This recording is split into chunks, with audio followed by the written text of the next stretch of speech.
सत्ता की शुरुआत लेकिन आज एक ऐसी वीडियो कुंजी से जिसमें खुद को लोकतंत्र का चैंपियन बताने वाले अमेरिका के लिए चुभने वाले सवाल हैं। जो अमेरिका दुनिया को डेमोक्रेसी और मानवाधिकार वाले लंबे चौड़े लेक्चर देता है, उसी देश के अंदर एक हाई प्रोफाइल शख्स को एक लाइव प्रोग्राम के दौरान हजारों लोगों की मौजूदगी में मार दिया जाता है। और मर्डर भी कुछ इस अंदाज में होता है जैसा आपने बॉलीवुड या हॉलीवुड की किसी फिल्म में देखा होगा।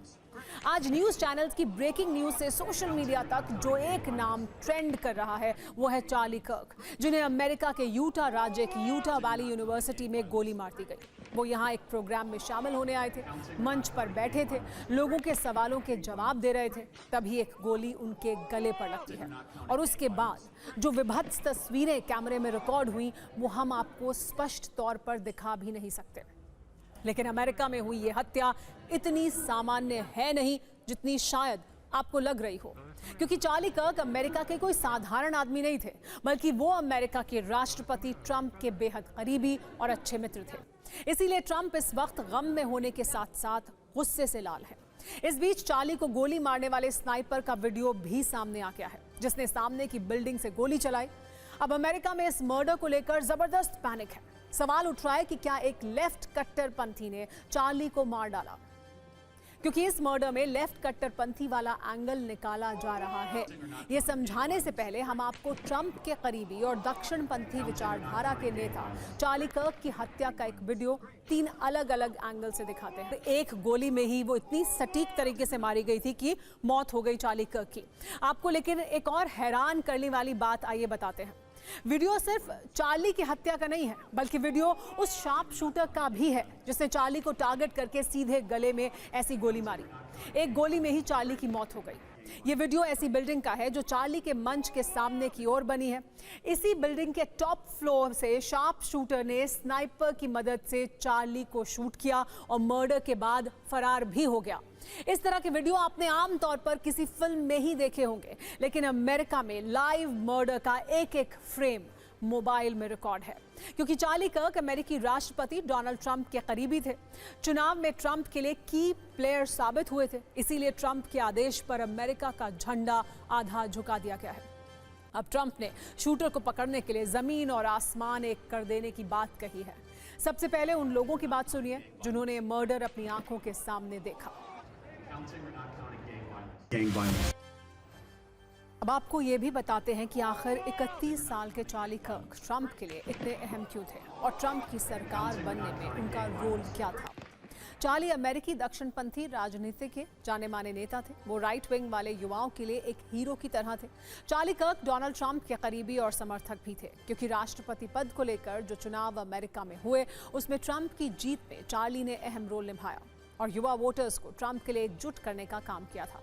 चार्ली ट्रंप के एजेंडे को आगे बढ़ाने का काम कर रहे थे। वो ट्रंप के इतने खास थे कि अमेरिकी राष्ट्रपति उन्हें युवाओं का दिल समझने वाला शख्स कहते थे। इसके अलावा चार्ली टर्निंग पॉइंट यूएसए के संस्थापक थे।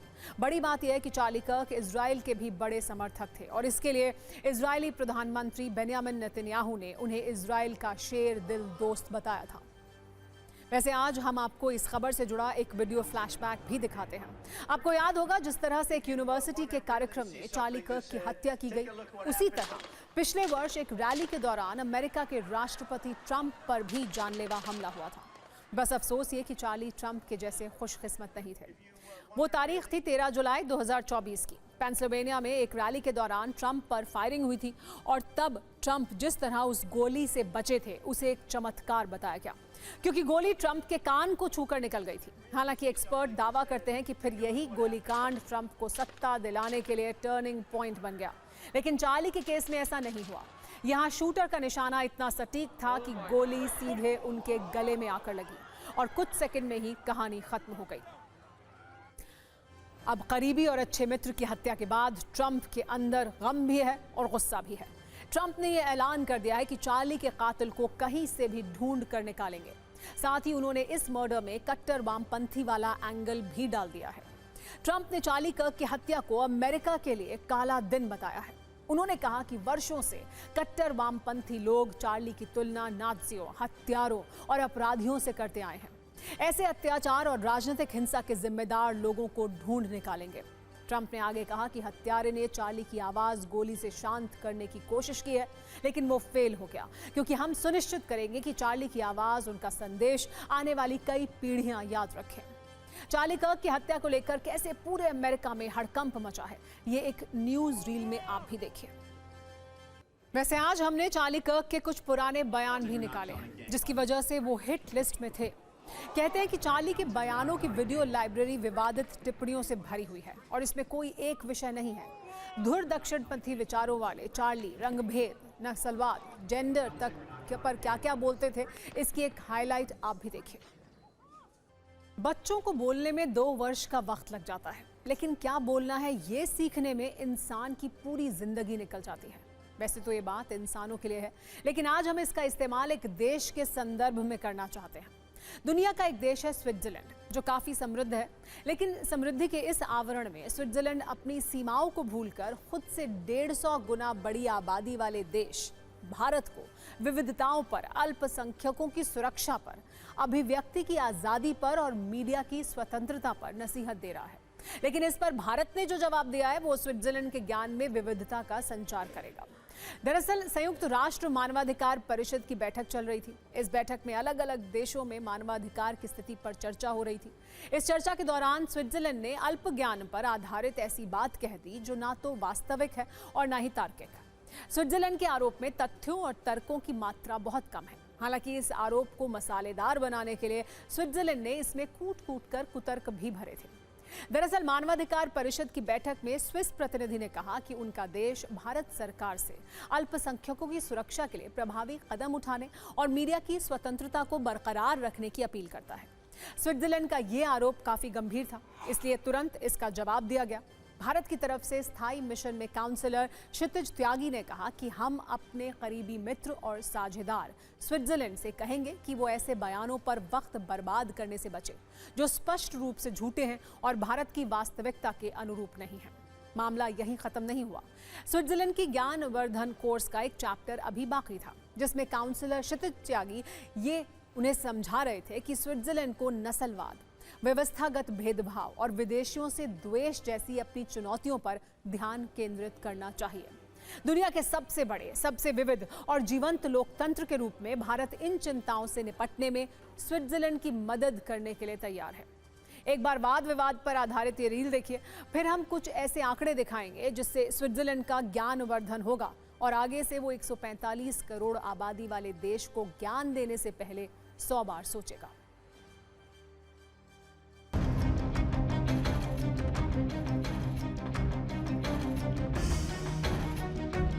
वैसे हम उम्मीद करते हैं कि भारत के स्थायी मिशन में काउंसलर क्षितिज त्यागी के जवाब से स्विट्जरलैंड को वास्तविकता समझ आ गई होगी। लेकिन अगर थोड़ा बहुत कहीं कंफ्यूजन है तो हमारे पास कुछ आंकड़े हैं, वो भी आइए उन्हें दिखाते हैं। स्विट्जरलैंड की आबादी 90 लाख है, भारत की आबादी 145 करोड़ से ज्यादा, यानी स्विट्जरलैंड की आबादी से करीब 150 गुना ज्यादा। जितनी आबादी स्विट्जरलैंड की है उससे ज्यादा लोग भारत में हर दिन मेट्रो ट्रेन में सफर करते हैं, जबकि स्विट्जरलैंड की आबादी के 2 गुना तो हर दिन हमारे देश में ट्रेन से सफर करते हैं। दिल्ली से भी कम आबादी है स्विट्जरलैंड की और ऐसे में वो हमें विविधता पर ज्ञान दे रहे हैं। भारत जितनी विविधता है भारत में, अगर स्विट्जरलैंड में हो जाए तो उनका सांस्कृतिक बल्ब फ्यूज हो जाएगा। स्विट्जरलैंड में कुल 25 भाषा और बोलियां हैं, जबकि भारत में 1700 से ज्यादा भाषाएं और बोलियां हैं। ये बताता है कि भारत और स्विट्जरलैंड का कोई कंपैरिजन नहीं है। अगर धार्मिक विविधता की बात करें तो स्विट्जरलैंड में 4 बड़े धार्मिक समूह हैं, भारत में 10 से ज्यादा धार्मिक समूह हैं। इन धर्मों में 7000 से ज्यादा जातियां हैं। स्विट्जरलैंड जैसे देश के लिए ये कल्पना से भी परे है।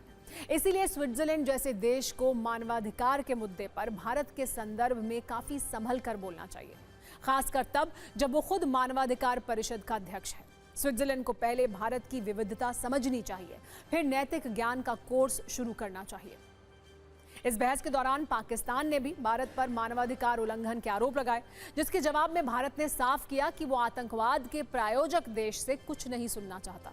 स्थायी मिशन के काउंसलर क्षितिज त्यागी ने कहा कि जिस देश के नेतृत्व ने हाल ही में अपने देश की तुलना डंप ट्रक यानी खटारा ट्रक से की थी, उनसे हमें अल्पसंख्यकों पर अत्याचार वाला उपदेश नहीं चाहिए। हमें ऐसे देश से कोई सलाह नहीं चाहिए जिसने अपनी विश्वसनीयता ही खो दी हो और जो आतंकवाद का प्रायोजक है। और सत्ता में अब आपको दिल्ली से आया आवारा कुत्तों वाला अपडेट भी बता देते हैं। देश में पिछले दिनों आवारा कुत्तों को लेकर काफी बहस हुई, जिसके बाद सुप्रीम कोर्ट ने कुछ जरूरी दिशा निर्देश दिए।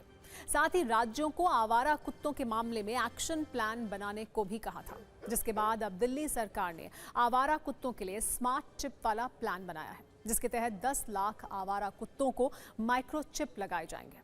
दिल्ली एनिमल वेलफेयर बोर्ड की बैठक में यह फैसला लिया गया। माइक्रोचिप वाले इस पूरे प्लान के लिए 2 वर्ष की डेडलाइन तय की गई है। इस योजना के लिए 900 करोड़ रुपए का बजट तय किया गया है। कुत्तों में लगने वाला ये माइक्रोचिप कैसे काम करेगा और इससे आवारा कुत्तों को कंट्रोल करने में कैसे मदद मिलेगी, इस पर हमने सरल भाषा में एक कुंजी तैयार की है। कुत्तों में लगाया जाने वाला ये माइक्रोचिप एक रेडियो फ्रीक्वेंसी आइडेंटिफिकेशन डिवाइस होगा, जो सिर्फ 12 मिलीमीटर लंबा होता है, यानी ये चावल के दाने के आकार का होगा। इस चिप को एक विशेष सीरीज से कुत्तों की त्वचा के नीचे गर्दन के पास इंजेक्ट किया जाता है। इसमें किसी तरह की बैटरी नहीं होती। यही वजह है कि इस माइक्रोचिप को बदलने की जरूरत नहीं पड़ती। ये चिप एक पॉलीमर कैप्सूल में बंद होता है, जो कुत्ते के शरीर के लिए सुरक्षित है। चिप लगाने की प्रक्रिया बहुत लंबी नहीं है, इसे 2 से 5 मिनट में पूरा कर लिया जाता है। दिल्ली सरकार इस प्रोजेक्ट को संयुक्त राष्ट्र विकास कार्यक्रम की मदद से पूरा करेगी, ताकि डॉग बाइट्स और रेबीज वाले खतरे को कम किया जा सके। अब ये भी समझ लीजिए कि ये चिप कैसे इस खतरे को कम करेगा। हर चिप का एक यूनिक आईडी नंबर होता है, जिससे उसकी पहचान होती है। चिप सीधे तौर पर कोई डेटा स्टोर नहीं करता, बल्कि इस चिप का आईडी नंबर एक डेटाबेस से लिंक होता है। चिप के स्कैनर की रेडियो फ्रीक्वेंसी एक्टिव होकर आईडी नंबर भेजती है, जिससे कुत्ते की पहचान की जा सकेगी। इसके जरिए कुत्तों की रेबीज वैक्सीनेशन का रिकॉर्ड रखा जा सकेगा। साथ ही इसे आक्रामक कुत्तों की पहचान भी आसान हो जाएगी। उन्हें शेल्टर होम में शिफ्ट भी किया जा सकेगा। इस चिप की मदद से कुत्तों का स्टेरिलाइजेशन स्टेटस भी पता चल जाएगा। गंभीर बीमारी से पीड़ित कुत्तों की पहचान आसान हो जाएगी। अभी पायलट प्रोजेक्ट के तौर पर 500 आवारा कुत्तों में माइक्रोचिप लगाने का टेंडर जारी कर दिया गया है। हर डिस्ट्रिक्ट लेवल पे एनिमल वेलफेयर कमेटी डीएम बनाएंगे, उसका भी आज यहाँ से नोटिफाई करने का निर्णय लिया गया है। तो ऐसे कई बड़े निर्णय लिए गए हैं। हर डिस्ट्रिक्ट में कमेटियाँ बनेंगी। ओवरऑल पूरे दिल्ली का बोर्ड को हम लोगों ने फंड देके एम्पावर किया है। इसके साथ साथ यूएनडीपी की तरफ से के साथ मिलके दिल्ली में सभी जो हमारे स्ट्रे डॉग्स हैं उनको माइक्रोचिपिंग करने का, लगभग 10 लाख अगले 2 साल में माइक्रोचिपिंग करने का, उसका भी एक प्रस्ताव आया है, जिसके ऊपर हम लोग एक्शन प्लान बना के टाइम बाउंड तरीके से काम करेंगे। रेबीज को लेके सेंसिटाइजेशन, रेबीज को रोकने के तरीके, उसकी वैक्सीन की अवेलेबिलिटी, इसके ऊपर बोर्ड में निर्णय लिया गया है कि इसके ऊपर भी बोर्ड काम करेगा। कुत्तों में चिप लगाने के फैसले के साथ दिल्ली सरकार ने और भी कई फैसले लिए हैं। पालतू कुत्तों का रजिस्ट्रेशन अनिवार्य कर दिया गया है। इस रजिस्ट्रेशन के लिए भी माइक्रोचिप और एंटी रेबीज वैक्सीनेशन का प्रमाण पत्र देना अनिवार्य होगा। नियम को न मानने पर जुर्माना लगाया जाएगा।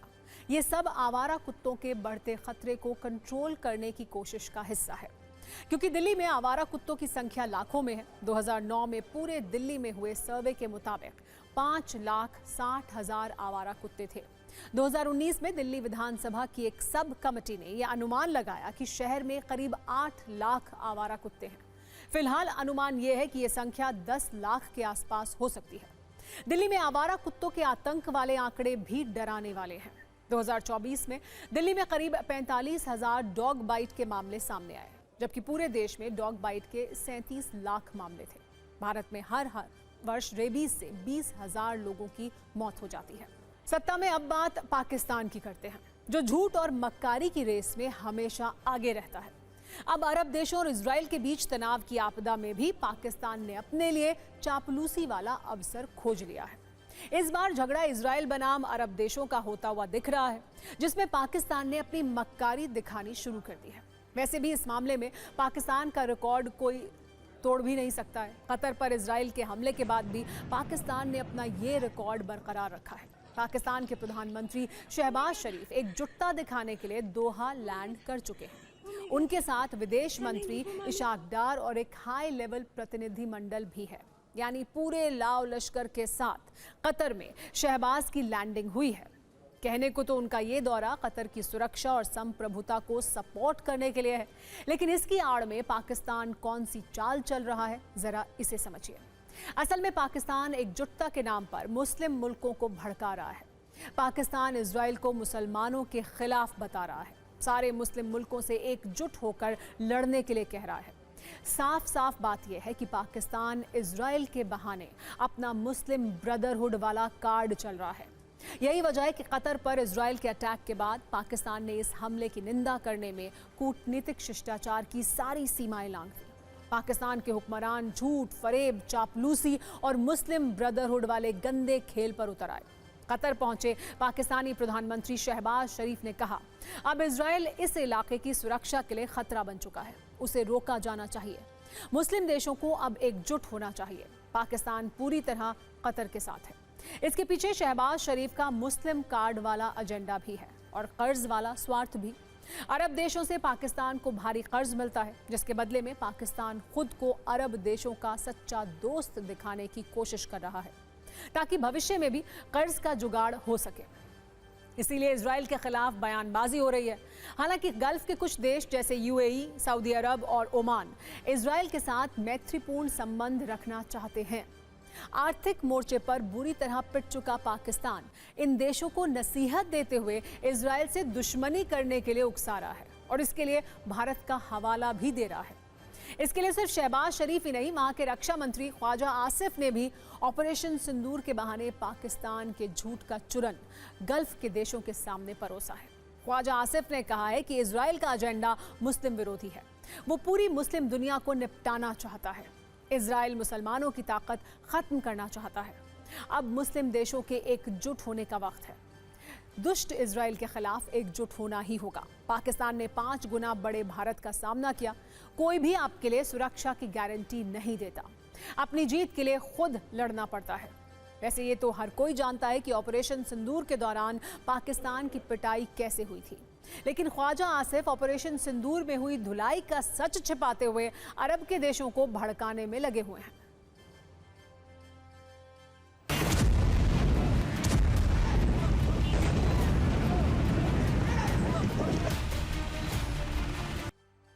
वैसे कहते हैं कि हैसियत के हिसाब से ही काम करना चाहिए, लेकिन पाकिस्तान है कि मानता नहीं। हर बार वो अपनी लिमिट भूल जाता है। पाकिस्तान को अच्छी तरह पता है कि दुनिया के ज़्यादातर मुस्लिम देश उसके पक्ष में नहीं हैं। इसका ट्रेलर वो ऑपरेशन सिंदूर के बाद देख चुका है, जब उसे मुस्लिम देशों का साथ नहीं मिला था। तुर्की, अजरबैजान और सीरिया, सिर्फ 3 देशों ने ही पाकिस्तान का समर्थन किया। मुस्लिम देशों के संगठन OIC की बैठक में भी पाकिस्तान की बेइज्जती हुई थी, जहां वो भारत के खिलाफ प्रस्ताव पेश नहीं कर पाया था, क्योंकि मुस्लिम मुल्कों से भारत के अच्छे संबंध हैं और पाकिस्तान को सिर्फ एक बोझ की तरह देखते हैं। अब सत्ता की राजनीतिक कुंजी खोलते हैं, जिसमें आम आदमी पार्टी के सांसद संजय सिंह एक गेस्ट हाउस में नजरबंद हैं और दरवाजे के बाहर जम्मू कश्मीर के पूर्व मुख्यमंत्री और नेशनल कॉन्फ्रेंस के अध्यक्ष फारूक अब्दुल्ला उनसे मिलने के लिए खड़े हैं। दरअसल मामला ये हुआ कि आपके सांसद संजय सिंह अपने विधायक महराज मलिक की PSA के तहत गिरफ्तारी का विरोध करने श्रीनगर पहुंचे थे। वो यहां प्रेस कॉन्फ्रेंस करने वाले थे, लेकिन पुलिस ने उन्हें गेस्ट हाउस में नजरबंद कर दिया और मीडिया से बात नहीं करने दी। जब इसका पता जम्मू कश्मीर के पूर्व मुख्यमंत्री फारूक अब्दुल्ला को चला तो वो उनसे मिलने सरकारी गेस्ट हाउस पहुंचे, लेकिन पुलिस ने उन्हें मिलने नहीं दिया। संजय सिंह गेट तक पहुंचे और दरवाजे पर चढ़ गए, जिसके बाद वो वहीं से फारूक अब्दुल्ला से बात करने लगे। फारूक अब्दुल्ला के साथ मीडिया भी थी। यही फारूक अब्दुल्ला ने संजय सिंह की तरफ देखकर कहा कि आप देख सकते हैं कि कैसे संविधान का खंडन हो रहा है। मैं संजय सिंह को सलाम करना चाहता था, पर ये सलाम भी नहीं करने दे रहे हैं। जवाब में संजय सिंह ने कहा कि तानाशाही अपने चरम पर है। एक बार 60 सेकंड का ये वीडियो देखिए, फिर आपको इस कहानी में थोड़ी गहराई तक लेकर चलेंगे। मिलने नहीं दे रहे हैं, निकलने नहीं दे रहे हैं, जो इनसे बंटवारा कर रहे हैं। पुलिस दरबार ये हाल भी, ये मालिक बैठे हैं। रियासत में एक ही गवर्नमेंट है, आवाम की गवर्नमेंट है। कई बार के आप मुख्यमंत्री मगर आपको अंदर नहीं आने दे रहे हैं, मिलने नहीं दे रहे हैं। लेफ्टिनेंट गवर्नर वो मालिक है पुलिस वालों का। ये हाल देख, ये मुल्क को पता लगना चाहिए। एक इंसान कॉन्स्टिट्यूशन के अंदर बात करना चाहता है, कोई पत्थरबाजी नहीं करना चाहता, गोलीबारी नहीं चाहता। आप मिलने क्यों नहीं दे रहे भाई? नहीं जा रहे। कौन सा अपराध है? ये हाल है। वो मेंबर ऑफ पार्लियामेंट है, इस राज्य के कई बार मुख्यमंत्री रह चुके हैं, मैं मेंबर ऑफ पार्लियामेंट हूँ, आप मिलने क्यों नहीं दे रहे हैं? आप भी नहीं चाहते देखे कि मैं इसका हाल मेरा दोस्त रहा है पार्लियामेंट में इतने साल। चलिए आपका तो है नहीं ये कसूर। आप मेरा रुकियो, आप मेरा रुकियो, आप मेरा रुकियो। दरअसल जम्मू कश्मीर में डोडा विधानसभा से आम आदमी पार्टी के एक विधायक हैं महराज मलिक। इन्हें पीएसए के तहत गिरफ्तार किया गया है। इसके विरोध में आपके नेता संजय सिंह कल ही जम्मू कश्मीर पहुंचे थे। यहां उन्होंने महराज मलिक के परिवार से मुलाकात की थी और आज वो प्रेस कॉन्फ्रेंस करने वाले थे, लेकिन उससे पहले ही उन्हें नजरबंद कर दिया गया। इस पर अब राजनीति हो रही है। दिल्ली के पूर्व मुख्यमंत्री अरविंद केजरीवाल ने कहा है कि पूर्व सीएम फारूक अब्दुल्ला, जो कि मौजूदा मुख्यमंत्री के पिता हैं, उन्हें भी संजय सिंह से उन्हीं के राज्य में मिलने नहीं दिया जा रहा है। ये सरकार गुंडागर्दी और तानाशाही कर रही है। कई बार के आप मुख्यमंत्री आपको अंदर नहीं आने दे रहे हैं, मिलने नहीं दे रहे। तानाशाही का आलम यह है कि आप देख सकते हैं कि गेट पे पुलिस लगी हुई है, पूरा इसको छावनी बना के रखा हुआ है। किसी को बाहर जाने की इजाज़त नहीं है, प्रेस कॉन्फ्रेंस करने की इजाज़त नहीं है, किसी को भी बताने को भी तैयार नहीं है कि किस वजह से रोका गया है। क्या लोकतंत्र के अंदर एक अवैध गिरफ्तारी के खिलाफ आवाज़ उठाना जुर्म है? और तानाशाही का आलम यह कि एक राज्यसभा सांसद को ये लोग बताने को तैयार नहीं है कि क्यों यहाँ रोका गया है। एक राज्यसभा के मेंबर को आपने गैर कानूनी तौर बंद रखा है, किस कानून के तहत? क्या आपने उस पर कोई ऑर्डर सर्व किया है? क्या कोई प्रिवेंटिव डिटेंशन का ऑर्डर है? मर्जी आई तो आपने गेस्ट हाउस का गेट बंद कर दिया। ये ठीक बात नहीं है ना, ये जम्मू कश्मीर की जमहूरियत के लिए ठीक नहीं है। और इसका जो मैसेज, इसका जो पैगाम लोगों में जाएगा, ये बहुत गलत है ना। और जो लोग ये कर रहे हैं, उनको अपनी हरकतों पे जो है सोचना चाहिए। जितना आप इन चीज़ों को बंद करेंगे उतना तूफान आप अपने लिए खड़ा कर रहे हैं। अब राहुल गांधी की सुरक्षा से जुड़ी एक बड़ी खबर है। सूत्रों के मुताबिक कांग्रेस नेता राहुल गांधी की सुरक्षा चूक को लेकर सीआरपीएफ के डीजी सिक्योरिटी ने कांग्रेस अध्यक्ष मल्लिकार्जुन खड़गे और राहुल गांधी को पत्र लिखा है। 10 सितंबर को लिखे इस पत्र में यह आरोप लगाया गया है कि Rahul Gandhi security protocol follow नहीं करते हैं। सूत्रों के मुताबिक इस चिट्ठी में सीआरपीएफ वीवीआईपी सुरक्षा प्रमुख ने राहुल गांधी के रवैये की शिकायत की है। सीआरपीएफ के वीवीआईपी सिक्योरिटी प्रमुख सुनील जून ने आरोप लगाया है कि राहुल गांधी अपनी सिक्योरिटी को लेकर गंभीरता नहीं बरत रहे। Rahul Gandhi Z+ with ASL सुरक्षा कैटेगरी के प्रोटेक्शन में आते हैं, लेकिन उसके कायदे कानून का उल्लंघन करते हैं। सीआरपीएफ सिक्योरिटी के येलो बुक प्रोटोकॉल का उल्लंघन बिना बताए विदेश यात्रा पर जाने की शिकायत भी इसमें की गई है। इस चिट्ठी में कहा गया है कि Z+ ASL सिक्योरिटी से लैस वीवीआईपी को विदेश दौरे से 15 दिन पहले अपनी सिक्योरिटी एजेंसी को सूचित करना जरूरी होता है, लेकिन राहुल गांधी पर ऐसा नहीं करने का आरोप लगाया गया है। ये भी कहा गया है कि राहुल गांधी देश के उन चुनिंदा वीवीआईपी में से हैं जो अति सेंसिटिव महत्व के लिए हैं, लेकिन वो इसके प्रोटोकॉल का पालन नहीं करते। सूत्रों के मुताबिक सीआरपीएफ ने कहा है कि राहुल गांधी ने पिछले 9 महीने में 6 बार सुरक्षा के नियम तोड़कर विदेश दौरे पर वो गए हैं, जिससे सुरक्षा एजेंसी को बड़ी दिक्कतों का सामना करना पड़ा है। सूत्रों के मुताबिक इस चिट्ठी में सीआरपीएफ ने राहुल गांधी के इन दौरों की डिटेल्स भी जारी की हैं। दावा किया गया है कि 30 दिसंबर 2024 से 9 जनवरी तक इटली का दौरा, इसके बाद 12 मार्च से 17 मार्च तक वियतनाम के दौरे पर वो गए, 17 से 23 अप्रैल तक वो दुबई में थे, 11 से 18 जून तक कतर के दोहा में रहे। उनकी 5वीं यात्रा 25 जून से 6 जुलाई तक लंदन की थी। 4 से 8 सितंबर तक वो मलेशिया में थे। मल्लिकार्जुन खड़गे और राहुल गांधी को शिकायत पत्र लिखकर सीआरपीएफ ने आगे सुरक्षा प्रोटोकॉल का ख्याल रखने की अपील की है।